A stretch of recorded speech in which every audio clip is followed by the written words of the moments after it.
Li Fu a 29 ans et est l'heureux propriétaire de 5 voitures, dont une Ferrari et une Porsche.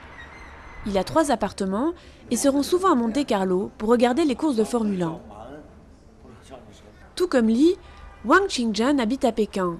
Il a 44 ans, est agent de nettoyage et habite avec sa femme dans cette chambre minuscule, sur le point d'être démolie. Si je ne fais pas de petits boulots, je ne peux pas tout assumer. La scolarité de mes enfants, la nourriture, le loyer. On doit avoir de boulot, c'est la seule façon de s'en sortir. Li et Wang évoluent aux antipodes. Ils illustrent parfaitement la dualité chinoise et le fossé qui sépare les plus riches des plus démunis. Les dirigeants chinois sont sur le qui-vive. Des troubles populaires ne sont jamais loin.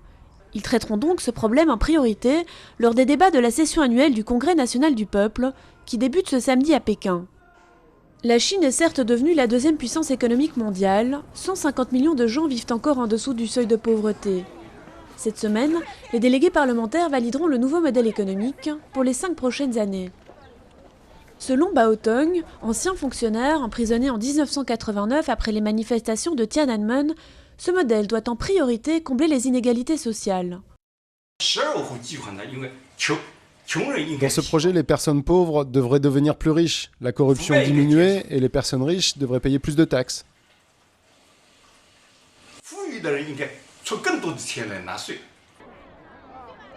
Le Parlement se penchera sur d'autres dossiers épineux comme la corruption ou la forte inflation, conséquence directe de la croissance économique vertigineuse de la Chine.